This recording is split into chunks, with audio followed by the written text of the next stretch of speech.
Everyone, welcome to the channel. I am Simran Sahani. तो आज की वीडियो सिर्फ और सिर्फ क्लास 12 के स्टूडेंट्स के लिए एंड गाइस आज टाइम नहीं है बिल्कुल भी वेस्ट करने के लिए। पॉइंट पे आके बात करते हैं सीधा सीधा कि हाफ ईयरली एग्जाम में बस और बस अब बचा है 1 महीना। अब ये तुम्हारे ऊपर है, तुम्हें डिसाइड करना है कि इस 1 महीने के अंदर पढ़ के कुछ ढंग के नंबर ले आने हाफ ईयरली एग्जाम में, इस महीने को आबाद कर देना है या इस महीने को टोटल बर्बाद कर देना है। Now it is up to you. तो जितने मेरे भाई बहन रेडी है सबसे पहले कि नहीं दीदी हम हाफ ईयरली में अच्छे नंबर लाने हैं, हम इस मंथ को वेस्ट नहीं होने देंगे, तो सबसे पहले कमेंट सेक्शन के अंदर लिख दो we are ready for fire preparation. क्योंकि आई एम टेलिंग यू, आज मैं तुम्हें एक ऐसा तरीका बताने वाली हूं जिसके हिसाब से अगर आप पढ़ लिए इन हाफ ईयरली के लिए सिर्फ 1 महीने के लिए भी, तो आपके नंबर भी आ जाएंगे एंड कोई दिक्कत नहीं रहने वाली है। बट जब आप मुझे प्रॉमिस करोगे you are ready for the fire preparation, तो जल्दी लगा दो कमेंट सेक्शन में अपनी अटेंडेंस, हाँ जी पढ़ेंगे। अब बात आती है भैया पढ़ना कैसे है, और बहुत सारे बच्चे ऐसे हैं जिनकी अभी तक तैयारी नहीं हुई है, तो भैया या तो बैठ के रो लो या मेरा बताया गया तरीका फॉलो करके अच्छे से नंबर अपने लेकर आ जाओ। ठीक है, तो सबसे पहले रोना बंद कर दो, भूल जाओ जितनी तुम्हारे दिमाग में टेंशन है, जितना तुम्हारे दिमाग में हो रहा है कि मैंने पहले नहीं पढ़ा अब क्या होगा, 1 महीने में इतना बड़ा सिलेबस, चाहे पीसीएम के, चाहे कॉमर्स के, चाहे ह्यूमैनिटीज के हो, कैसे होगा क्या होगा, सारी टेंशन को एक कचरे के डब्बे में डालो। क्योंकि ये रही तुम्हारी दीदी और मैं करा दूंगी तुम्हारा पूरा half syllabus complete. Half yearly मतलब क्या है, हाफ सिलेबस ना, हाफ सिलेबस कंप्लीट तुम्हारी दीदी करा देंगी। ऐसा नहीं होगा कि इस समय पे तुम्हारी लाइफ में पढ़ाई से ज्यादा प्रायोरिटी तुम किसी और चीज को दोगे, चाहे वो तुम्हारी गर्लफ्रेंड है, तुम्हारा बॉयफ्रेंड है, तुम्हारा दोस्त है, उसका बर्थडे आ रही है, घर में किसी रिश्तेदार का शादी का कार्ड आ गया तो तुम्हें नहीं पता, तुम्हें नहीं जाना, तुम्हारे को स्कूल से छुट्टी मारनी है, चाहे डांट खानी पड़े टीचर्स की, जिससे सेल्फ स्टडी का समय घर पे निकाल पाओ। एक ऐसा जोन बनाना है कि ये महीना सिर्फ और सिर्फ मेरी पढ़ाई के लिए है, हम नो कॉन्टैक्ट जोन में रहेंगे। मैंने यहाँ सारी बातें लिख दी है, ये चंद बातें फॉलो करके आप हाफ ईयरली में नंबर ले आओगे। तो अब क्या करना है, सबसे पहली चीज डेली 4 से 5 घंटे आपको पढ़ना होगा। अगर आप लोग रेगुलर स्कूल डेज की बात कर रही हो, मैंने कि जब स्कूल जा रहे हो डेली 4 से 5 घंटे पढ़ना है। और अगर स्कूल की छुट्टी मार लिया तुमने तो भाई साहब नाइट आउल बन जाओ और अर्ली बर्ड बन जाओ। नाइट आउल हो तो रात को 2-2:30 बजे तक पढ़ लेना, अर्ली बर्ड हो तो सुबह 3 बजे उठ के पढ़ना होगा, क्योंकि टाइम चाहिए पढ़ाई का। मेहनत करोगे तो ही ये 1 महीने के अंदर आप सब कुछ कवर कर पाओगे, इंपॉर्टेंट भी और जो इंपॉर्टेंट नहीं भी है उसको छोड़ के अच्छे से पढ़ पाओगे। तो सिर्फ 1 महीना, 4 तो बर्बाद कर चुके हो, 5-6 तो बर्बाद कर चुके हो, ये 1 महीना पढ़ लो बस और बस, ये आपको करना है। इंग्लिश की रिस्पॉन्सिबिलिटी मेरी है, तुम्हें उसकी कोई आप 12th में इंग्लिश की जिम्मेवारी मेरी है। 4-5 मेन सब्जेक्ट है आपके, 4 ही तो मेन सब्जेक्ट है, 5 तो ऑप्शनल है, तो इंग्लिश मेरी, बाकी 3 की जिम्मेवारी तुम्हारी। मेरे से पढ़ के पिछले साल अभी जो रिजल्ट आया हमारा 10,000 से ज्यादा बच्चों के 95+ आए मेरे चैनल से पढ़ के, तो इंग्लिश तो मैं आपको करवा दूंगी, बाकी 3 बता दूंगी कैसे करना है, पर पढ़ना तुम्हें है बहुत ही तरीके से। अब सबसे पहले बाकी 3 सब्जेक्ट्स के लिए आपको क्या करना है, इंग्लिश के बाद इंग्लिश की स्ट्रेटेजी में करेंगे। बाकी 3 सब्जेक्ट जो आपके 3 मेन सब्जेक्ट्स है, कॉमर्स, ह्यूमैनिटीज एंड हमारे साइंस वाले भाई बहनों के लिए, उन 3 सब्जेक्ट्स का सबसे पहले हाफ ईयरली का पूरा सिलेबस एक कोरे कागज पे लिख लो। आज तक चाहे 250 बार तुमने पहले लिखा था, आज दोबारा लिखना है कोरे कागज के ऊपर अपना पूरे के पूरे चैप्टर्स, ये चैप्टर मेरे आने वाले हैं, और उसे अपने सामने लगा लो। ठीक है, और फिर बंद हो जाना है आपको अपने कमरे के अंदर। कॉन्टैक्ट जोन में चले जाओगे तुम, ना फ्रेंड्स है, ना फैमिली है, ना मोमोज खाने जाना है, ना घर वालों की बातें सुननी है, रील और शॉर्ट से तो बिल्कुल ही नाता ही नहीं होगा हमारा इस 1 महीने के लिए। सिर्फ इतना कर लिया तो आपके नंबर भी आ जाएंगे एंड हाफ ईयरली की तैयारी हो जाएगी। अब हाफ ईयरली में सबसे ज्यादा बच्चों का ना एक क्वेश्चन रहता है कि यार हाफ ईयरली एग्जाम के लिए कुछ इंपॉर्टेंट पता चल जाए। भाई तेरे को पता है हाफ ईयरली में क्या आने वाला है, कुछ इंपॉर्टेंट आता है, आप टीचर से भी पूछते हो इंपॉर्टेंट बता दो जो पेपर में आ जाए। भाई हाफ ईयरली के इंपॉर्टेंट क्वेश्चन पीवाईक्यू कोई भी आपको बता देगा, मैं भी बता दूंगी, बढ़िया। बट खाली क्वेश्चन से क्या होगा, तुम्हें तो अभी चैप्टर ही नहीं आते हैं, तो तभी मैंने आपके लिए बना दिया है पूरा एक प्लान। ठीक है, स्टेप बाय स्टेप प्लान बता दिया है। टाइम इज लेस, सिलेबस बहुत ज्यादा है, बट वो भी इस प्लान से आपका कंप्लीट हो जाएगा। बस एक चीज ध्यान रखना, इनमें से एक भी स्टेप को आप मिस मत करना। ठीक है, तो जल्दी से शुरू करते हैं फायर प्रिपरेशन अपनी। ये है तरीका आपका फायर प्रिपरेशन करने का, ये स्टेप लिख लो, एक कॉपी ले आओ और उसमें लिख लो। अगर एक चैप्टर को ऐसे पढ़ लिया तो टेंशन लेने की जरूरत नहीं है। सबसे पहली चीज, note down the number of chapter जो आप पढ़ चुके हो, कोरे कागज पे आपने लिख लिया ये चैप्टर मेरे एग्जाम में आने वाले हैं। अब करना है भाई साहब यूट्यूब के ऊपर अटैक, जाना है यूट्यूब पे, there are so many channels, humanities है, इंग्लिश है, साइंस है, मैथ्स है, कॉमर्स है, सबके चैनल्स है, सबकी वीडियोस भरी पड़ी है। ठीक है, इंग्लिश की जिम्मेवारी ली, इंग्लिश की तो तुम्हें टेंशन लेनी नहीं है, और सर्च करना है अपने चैप्टर को, अटैक कर देना प्रॉपर यूट्यूब पे, जो वीडियो पसंद आ रही है उसको पढ़ना शुरू कर देना, क्योंकि अंडरस्टैंड करना है कॉन्सेप्ट को। अब टाइम कम है तो थोड़ी स्पीड ज्यादा कर लेना। 1.5x पे मेरा पर्सनल एक्सपीरियंस है, जब आप 1.5x पे पढ़ते हो तो समझ में आता है, उससे ज्यादा स्पीड मत करना, उससे कम में भी कोई बात नहीं। 1.5x या 1.3x जो होती है वहां पे रख के आप पूरे चैप्टर को सुन लो, सब मिल जाएंगे, हर एक चैप्टर का मिल जाएगा, वो देख के आपने चैप्टर पढ़ लिया। 6 चैप्टर है, 10 चैप्टर, जितने चैप्टर है सबके 1 शॉट देखने हैं। 1 शॉट देखने के बाद सेकंड स्टेप है, आप देखो हमारे पे इतना टाइम नहीं है कि हम एनसीईआरटी की रीडिंग करें, या फिर हम बैठ के एनसीईआरटी से नोट्स बनाए, या हम बड़े नोट्स बनाने खुद से डीप स्टडी करके बनाना शुरू करें। वो टाइम तो हमारे पास है नहीं, तो हमें चाहिए शॉर्ट्स नोट्स, उनका करना है आपको जुगाड़। कहाँ से करना है शॉर्ट नोट का जुगाड़?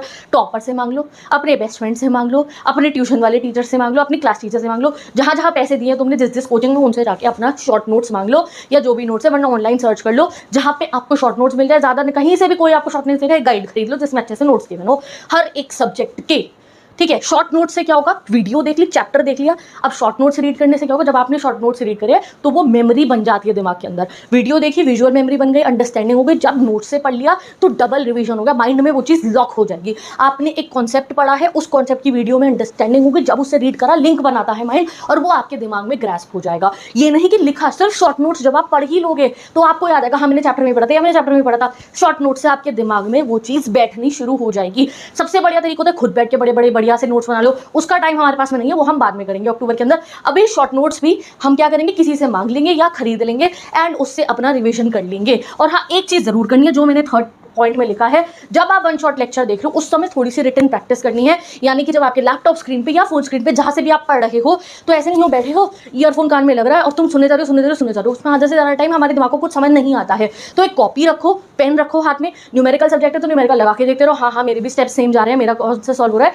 और अगर थ्योरी सब्जेक्ट है तो भी स्पेशली जो भी टीचर्स पढ़ाते हैं वो पीछे अपनी स्लाइड रखते हैं ना, उस पर लिखा होता है मेरी इतनी बढ़िया बढ़िया स्लाइड्स होती है, ह्यूमैनिटीज़ की है, इको की है, इंग्लिश की है। ऐसे कि जो भी सब्जेक्ट आप पढ़े हो, साइंस है, फिजिक्स है, बायोलॉजी है, आपका इको है, बीएसटी है, ठीक है। तो ऑर्गेनाइज करके चलना है, जो भी पीछे लिखा हुआ है वो आप अपना नोट डाउन करते रहो, वो तुम्हारे शॉर्ट नोट्स बन जाएगा, उससे भी रिवीजन हो जाएगा। तो बीएसटी वाले तुम्हें तो पता है ना, प्लानिंग, ऑर्गेनाइजिंग, स्टाफिंग, डायरेक्टिंग, तो बिल्कुल वैसे ही सारे स्टेप्स लिख दो। यही है तुम्हारा ऑर्गेनाइजेशन का स्टेप। अगर ऐसे पढ़ लिया हाफ ईयरली में नंबर आ जाएंगे। पहला, नंबर ऑफ चैप्टर लिख लो। दूसरा, हर चैप्टर का यूट्यूब का वन शॉट डिसाइड कर लो, यहाँ से मैंने पढ़ना है 1.5x पे आप वीडियो देखोगे। वीडियो देखने के बाद शॉर्ट नोट्स का जुगाड़ करना है, स्कूल से, ट्यूशन से, दोस्त से, कुछ भी करके एक नोट्स अपने पास प्रिंट आउट निकलवा के रख लेनी है, जिससे आप पढ़ोगे। थोड़ी थोड़ी रिटन प्रैक्टिस अपनी भी करती रहनी है जब आप वन शॉट लेक्चर देख रहे होगे। अब आता है असली एमओ, वो है important question and PY. Half yearly के पेपर किससे आता है, हाफ ईयरली के पेपर में भरे होते हैं पीवाईक्यूज, ठीक है।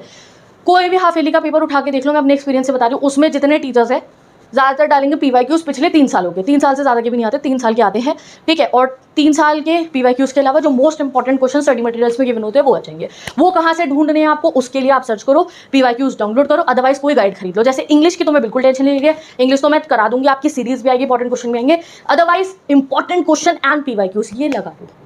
हर बच्चे को पीवाईक्यूज पिछले 3 सालों के बता दिया मैंने, आएंगे पिछले 3 सालों के PYQs and important question 10-10 her chapter के लगाने अपने शुरू कर दो। हाफ ईयरली में 70+ यूं ही आ जाएंगे आपके, अगर आपने पीवाईक्यूज और इंपॉर्टेंट क्वेश्चन लगा दिया। बट मैंने ये नहीं कहा स्टार्टिंग में ही कि शॉर्ट ट्रिक मतलब ये नहीं है पीवाईक्यू पढ़ लो। पीवाईक्यू समझ कब आएंगे, जब चैप्टर नहीं पढ़ रखा होगा। तो चैप्टर हमने शॉर्ट वर्जन में पढ़ लिया है यूट्यूब से और शॉर्ट नोट से, ठीक है। अब बात आती है इंपॉर्टेंट क्वेश्चन और पीवाईक्यू दीदी हम ढूंढे कहाँ से, तो उसके लिए समय पे आप ऑनलाइन सर्च करो, आपको स्कूल से मिले, ट्यूशन से मिले, ठीक है। वरना कोई बढ़िया से अपनी गाइड खरीद लो। जैसे इंग्लिश के लिए तो आपको कोई टेंशन लेनी नहीं है, मेरी गाइड आ चुकी है इस साल, ठीक है। तो ये रही मेरी क्लास 12th इंग्लिश की गाइड। इसमें जो है मैंने सभी चैप्टर्स के एनसीईआरटी के नोट्स इंक्लूड करे, क्योंकि एक नोट्स रीड करने होते हैं, ठीक है। तो इसके लिए तुम्हें दोस्तों से नोट्स मांगने की भी जरूरत नहीं है। फिर वर्ड मीनिंग हो गए, इंपॉर्टेंट क्वेश्चंस हो गए पिछले सालों के, पिछले 10 साल के क्वेश्चन तुम्हें इस बुक के अंदर मिल जाएंगे। आपको ऐसी गाइड ढूंढनी है जिसमें पीवाईक्यूज गिवन हो, सैम्पल पेपर जैसा आपको क्वेश्चन गिवन हो, ठीक है। और साथ ही के साथ लैंग्वेज ऐसी है क्वेश्चन की कि अगर आपने क्वेश्चन को पढ़ लिया, देखो हम लोग आजकल क्या कर रहे हैं, हम कहते हैं हम इससे लर्निंग नहीं होती। क्यों नहीं हो रही लर्निंग, पहले नहीं करते थे, लर्न इसलिए नहीं होता क्योंकि लैंग्वेज डिफिकल्ट है। मैंने लैंग्वेज ऐसी लिखी है इसमें कि लैंग्वेज ईजी, अगर आपने 4-5 बार उसे पढ़ ही लिया तो वो आपके दिमाग में लर्न होना शुरू हो जाएगा। तो ये बात रही मेरी इंग्लिश की बुक की, ठीक है। तो इंग्लिश की तो मैंने आपको कहा है जिम्मेवारी मेरी, आपको टेंशन नहीं लेनी है। इंग्लिश की बुक जाके आप खरीद सकते हो, मैंने लिंक लगा दिया डिस्क्रिप्शन बॉक्स में। बट बाकी सब्जेक्ट्स के लिए, चाहे वो आपका साइंस है, कॉमर्स है, इवन माई ह्यूमैनिटीज फैमिली, ठीक है, बाकी सब्जेक्ट्स के लिए इंपॉर्टेंट क्वेश्चन पीवाईक्यू, एक ऐसी गाइड सर्च करो अपने लिए जहां पे तुम्हें उस गाइड के अंदर पिछले 5-6 सालों के पीवाईक्यूज भी दिख जाए और 5-6 सालों के पीवाईक्यूज के अलावा कुछ इस साल के पेपर के पैटर्न के मुताबिक इंपॉर्टेंट क्वेश्चन दिख जाए। सर्च करो, रिसर्च करो, मेरी गाइड है, मैंने गिवन है, ठीक है, वहां से देख सकते हो, मेरी लिंक पे से जाके अगर आपको वहां पे पसंद आ रही है। अदरवाइज सोचो, मैंने आपको बता दिया क्या क्या होना चाहिए। एक थोड़ा सा एनसीईआरटी का रिवीजन वाला समरी होना चाहिए, उसके बाद पीवाईक्यूज होने चाहिए गाइड में, उसके बाद इंपॉर्टेंट क्वेश्चन होने चाहिए तरीके से, और लैंग्वेज ऐसी ना हो डिफिकल्ट हो, लैंग्वेज हो इजी, उसकी सॉल्यूशन दे रखे हो, लिखा हो उसके अंदर। बस ये चीज़ आपको जिस गाइड में मिल गई वो बेस्ट है, खरीदो और उससे पढ़ना अपना शुरू कर देना। हाफ ईयरली के लिए आपके 90+ भी आ सकते हैं अगर स्ट्रिक्ट चेकिंग अगर हम साइड में रख दे, अगर आप 1 महीना इस तरीके से पढ़ लिए।